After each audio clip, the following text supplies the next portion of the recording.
Okay, so you want to own a restaurant. Picture it. It's yours. Your name over the door, or maybe just a single word in warm brass letters that regulars say like they're in on a secret. The dining room glows amber. There's the low murmur of 40 happy people, the clink of glasses, a bottle of something good being uncorked at table 9.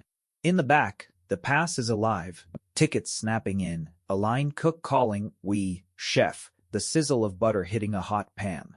You walk the floor in a crisp apron, stopping to shake a hand, refill a wine glass, tell the story behind the special. On Friday the place is packed. On Saturday there's a line. You built a room where the whole neighborhood wants to be, and at the end of the night you count the drawer and it's fat, and you think, I made this. This is the life. Good food, good people, be your own boss, do the thing you love. That's the picture. That's what the movies sell you, what the Food Network sells you, what the guy who just opened a place and hasn't hit month 18 yet sells you. Here's the problem. A restaurant is one of the most reliable ways ever invented to turn a large amount of money into a smaller amount of money. The failures don't come from bad food. Most of them have good food. They come from the parts nobody photographs, the lease, the labor, the razor-thin margin on every single plate, the 90 days of cash that vanish before you even open the doors. According to a widely cited study by Dr. H.G. Parsa, published in the Cornell Hospitality Quarterly, roughly 60% of restaurants fail within their first 3 years, and about a quarter don't survive year 1. Not because the owners couldn't cook, because they didn't understand the machine they'd bought. And here's the reframe I want you to hold onto for the next 30 minutes. A restaurant is not really a food business.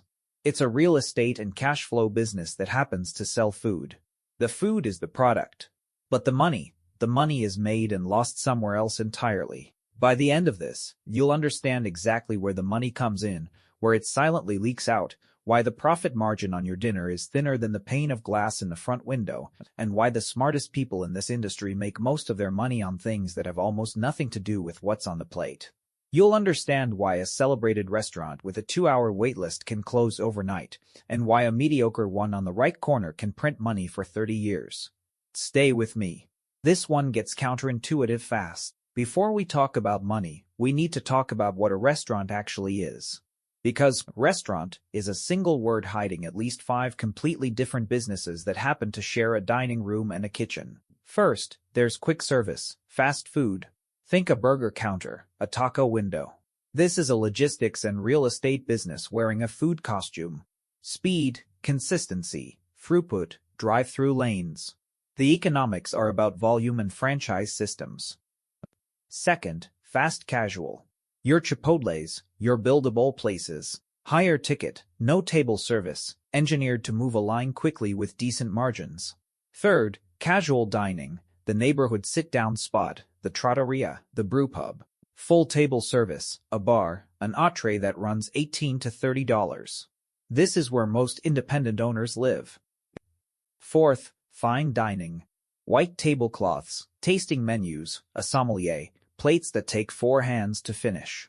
Enormous labor cost, tiny covers, prestige that doesn't always pay rent. And fifth, the newest one, delivery-only ghost kitchens, a stove with no dining room, a business that exists only inside an app. They look like cousins. They're not even the same species. A ghost kitchen and a fine dining room have less in common than a food truck and a laundromat. So for this video, we're going to focus on the one most people actually mean when they say, I want to own a restaurant, the independent, full-service, sit-down place. The neighborhood spot. Because that's the dream, and that's the one that eats people alive. So let's talk about getting in. The entry cost. Here's the first hard number, and it's a wide one, because it has to be. Opening a single independent full-service restaurant in the United States runs, on the low end, around $175,000, and on the high end, well past $1 million. Industry surveys from groups like RestaurantOwner.com put the median startup cost somewhere in the neighborhood of $375,000, with the range swinging enormously based on one factor above all others, whether you're building from scratch or taking over an existing space. Where does that money go? Not where you think. People imagine the money is the food and the sign and the chairs. The money is the build-out, the commercial kitchen, the hood system, the ventilation, the walk-in coolers, the gas lines, the grease trap, the fire suppression, that alone can run $150,000 to $350,000 before you plate a single dish. A commercial exhaust hood, properly installed to code, can cost $20,000 to $40,000 on its own. The floors have to be slip-rated. The plumbing has to handle a dishwasher that uses more water than a household in a week. And that's before furniture, before the point-of-sale system, before the liquor license. The liquor license. Sit with this one. In most states you pay a modest annual fee. But in a handful, New Jersey is the notorious example, liquor licenses are capped by population and traded on a secondary market, and a single full liquor license can cost $300,000 to over $1 million. That's not the building. That's not the food. That's just the legal right to pour a glass of wine. And here's the lesson buried in all of this, the one that separates the people who survive from the people who don't. The price of getting in and the profitability of staying in are two completely different numbers. You can spend $800,000 to open a beautiful room and still lose money every month. You can take over a failed diner for $90,000 and print cash. What you pay to open tells you almost nothing about whether the machine will run. Read that again. Now, the hidden infrastructure costs. This is the nobody budgets for this section, and it's where the dream quietly starts to bleed. Let me sequence these, because they arrive in a specific order and each one surprises the owner who didn't plan for it. First, the working capital gap. This is the big one, and it's the one that kills the most first-timers. You need cash, real, liquid cash, to cover 3 to 6 months of operating expenses before the restaurant supports itself. Rent, payroll, food, utilities, all going out, with revenue that starts at a trickle. Consultants routinely tell new owners to have an extra $100,000 to $250,000 in reserve just to survive the opening months. The ones who skip this step don't fail because the concept was bad. They fail because they ran out of runway before the plane took off. Second, the pre-opening burn. From the day you sign the lease to the day you open, the clock is running. That's often 3 to 6 months of paying rent, $5,000, $10,000, $20,000 a month, on an empty room while you build out, hire, train, and wait on permits. Permits, by the way, don't care about your schedule. A delayed health inspection or a fire marshal's sign-off can add 2 months of pure, revenue-free rent. Every week of delay is money set on fire. Third, the smallwares and the invisible inventory. Plates, glasses, silverware, sauté pans, sheet trays, tongs, cutting boards, the 800 small objects a kitchen needs to function. This runs $20,000 to $50,000 and it breaks and disappears constantly. Glassware has a mortality rate. Silverware walks out in bus tubs and trash cans. You will rebuy a third of it every year and no one warns you. Fourth, the deposits and the guarantees. First month, last month, a security deposit, sometimes a personal guarantee on the lease that puts your own house on the line. Utility deposits. A deposit for the linen service, the grease trap service, the point-of-sale contract. Death by 1,000 deposits, each one a chunk of cash you don't get back for years, if ever. So far, we haven't sold a single meal. And that brings us to the thing at the center of this entire business, the mechanism nobody explains until it's too late. Here it is. Slow down for this one. A restaurant does not make money on food. It makes money on the tiny gap between what it spends and what it charges, and that gap is almost unimaginably thin. In a healthy full-service restaurant, the net profit margin, the money that's actually yours after everything is paid, runs somewhere between 3 and 6%. According to industry data compiled by the National Restaurant Association and various accounting benchmarks, a well-run place keeps about a nickel of profit on every dollar that comes through the door. Let that land for a moment. 5 cents on the dollar. A restaurant doing a very respectable $1 million a year in sales, a busy, beloved, packed-on weekends kind of place, might clear $30,000 to $60,000 in actual profit. That's the owner's reward for 70-hour weeks, personal guarantees, and the constant risk of it all going up in smoke. Compare that to a software business at 80% margins, or even a boring laundromat at 20 to 30%, and you start to see the trap. Here's why the margin is so thin. In this business there's a number called prime cost. That's your food cost plus your labor cost added together. Food typically eats 28 to 35% of every dollar of sales. Labor eats another 25 to 35%. Add them up and your prime cost is often 60 to 65% of revenue before you've paid a dime of rent, electricity, insurance, or the loan. The industry rule of thumb is that if your prime cost climbs above 65%, you're drowning and you don't know it yet.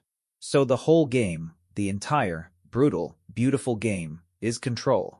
It's not creativity. It's not passion. It's the war you fight every single day over a percentage point of food cost and a half hour of overtime. A restaurant is a business where you win or lose by 2 or 3 points of margin, which means a slightly too generous pour, a walk-in left open overnight, a no-show party of 8, a cook standing idle for 40 minutes. Any one of these, repeated, is the difference between a profit and a loss. It's not a food business. It's a margin control business that happens to serve food. Okay, so if the margin is that thin, how does money actually come in? Because it doesn't come in one stream. It comes in layers, and the smart owners obsess over the mix. The first layer is food. The entrees, the appetizers, the plates. This is the biggest chunk of revenue and, ironically, the worst margin. Your food cost on a $28 entree might be $9 or $10, and by the time you pay the cook who made it and the server who ran it, the plate itself is barely profitable. Food fills the room. It rarely fills the bank. The second layer is where it gets interesting. Beverage. And within beverage, alcohol. This is the profit engine of the entire industry, and most diners have no idea. The pour cost, what the liquor actually costs you versus what you charge, is often 18 to 22%, meaning a cocktail you sell for $15 might cost you $3. A bottle of wine you sell for $60 cost you $20. A draft beer is nearly free. Alcohol can carry a 70 to 80% gross margin, 4 or 5 times better than the kitchen. Which is why the reframe hiding inside so many restaurants is this. It's not a restaurant with a bar.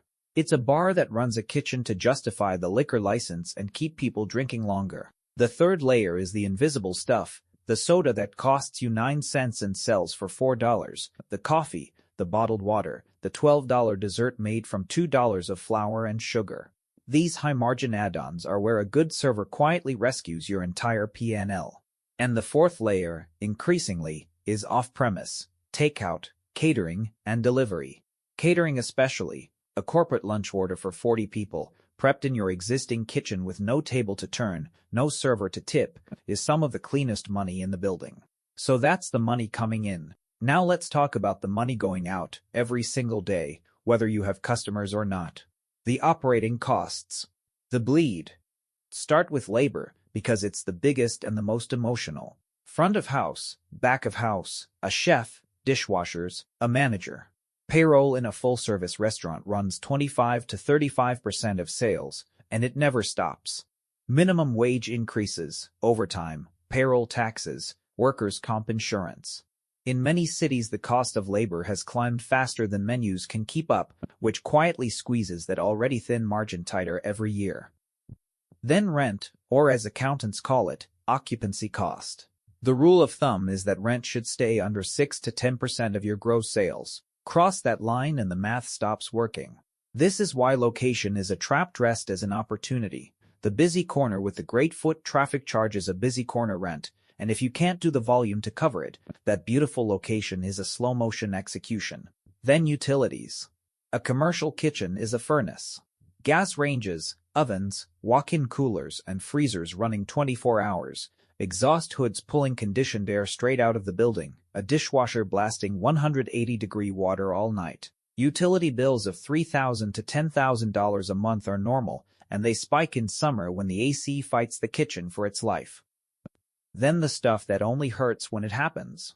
Repairs. The walk-in compressor dies on a Friday in July and it's a $4,000 emergency call. Insurance, general liability, property, liquor liability, workers' comp, stacking into thousands a month. Credit card processing fees skimming 2 to 3% off every single transaction. Linen service, waste removal, pest control, the point-of-sale subscription, music licensing fees you didn't know were a thing until the letter arrived. Each one small. Together, a river. And taxes, and the loan payment, sitting on top of all of it, indifferent to whether it rained on Saturday and killed your covers. Which brings us to risk. Because even if you control all of that, even if you're a disciplined, margin-obsessed operator, this business has a structural threat baked into its bones. And it's this: a restaurant has almost no financial shock absorber. Think about what that thin margin really means. If your profit is 5%, then a 5% drop in sales doesn't cut your profit in half. It erases it entirely. A rainy month, a road construction project that blocks your entrance for 8 weeks, a bad review that goes viral, a flu season, a new competitor across the street, a sudden spike in the price of beef or eggs or cooking oil. Any of these can flip a profitable month into a losing one, because there's no cushion. The whole model runs at the edge of a cliff by design. And then there are the shocks nobody can plan for. We all watched what happened in 2020, when dining rooms closed overnight in tens of thousands of restaurants, many of them beloved, decades-old institutions, simply never reopened. The National Restaurant Association estimated that around 90,000 restaurants closed permanently or long-term in that first year alone. Those weren't bad restaurants. They were businesses with no shock absorber meeting a shock they couldn't absorb. That's the structural risk. Not that you'll cook badly. That you'll be perfectly good and still be one bad quarter from the end.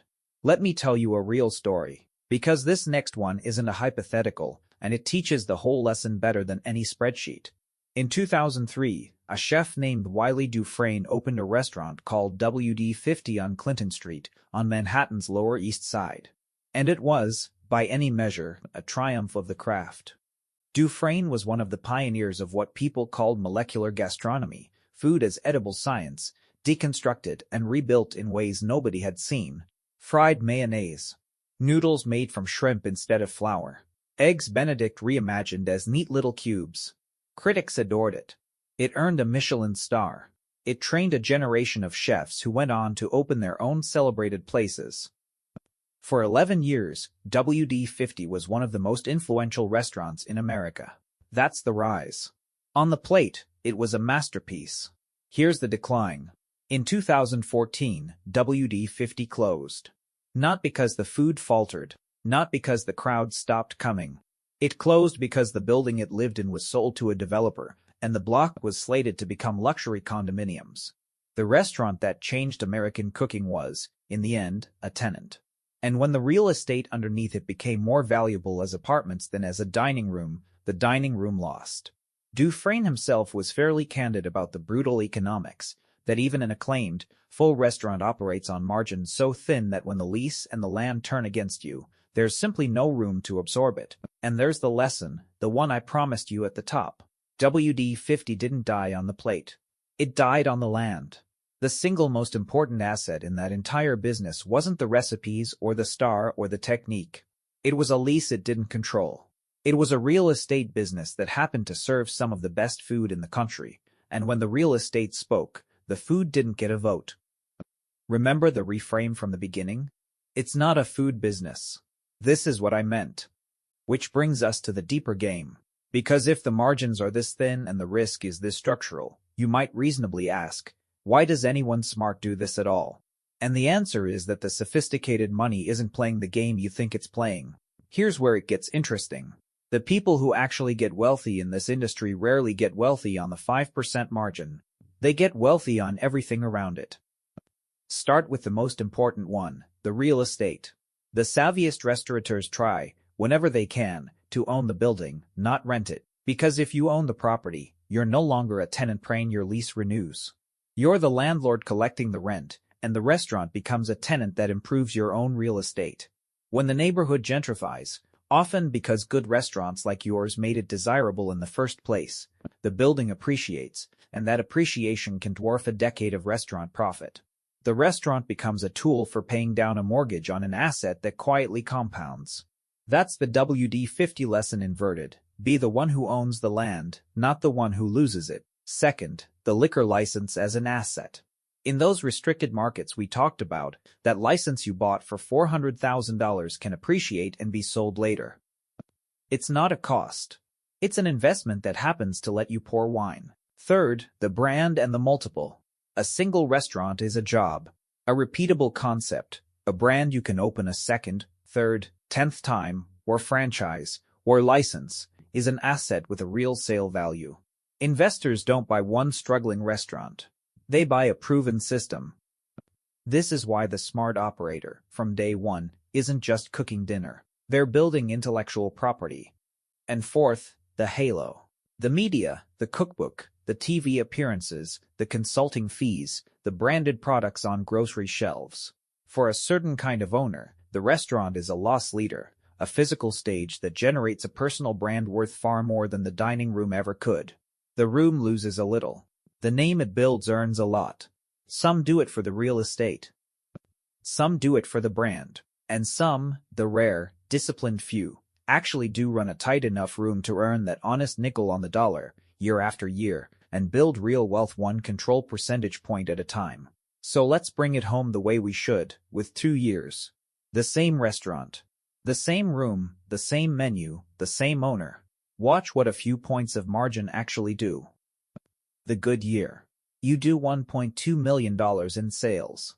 The weather cooperates, a great review brings a new crowd, your bar program is humming and beverage climbs to 30% of the mix. You keep your food cost at 30%, your labor tight at 30%, your prime cost right where it should be.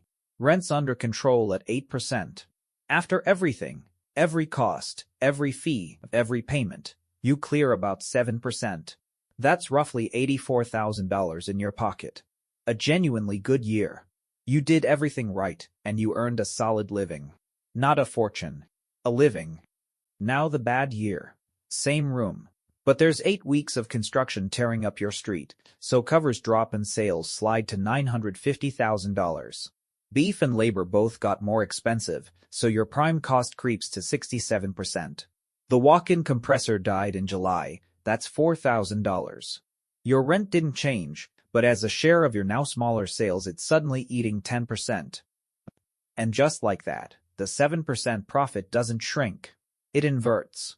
You don't make $60,000. You lose $40,000, and you cover it out of the reserve you were smart enough to keep, or out of your home equity if you weren't. Same room.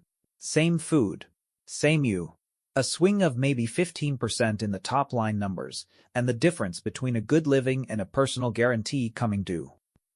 That's the business. That's the whole knife's edge of it. So go back to the beginning. The amber room, the murmur of 40 happy people, your name in brass over the door. That picture is real.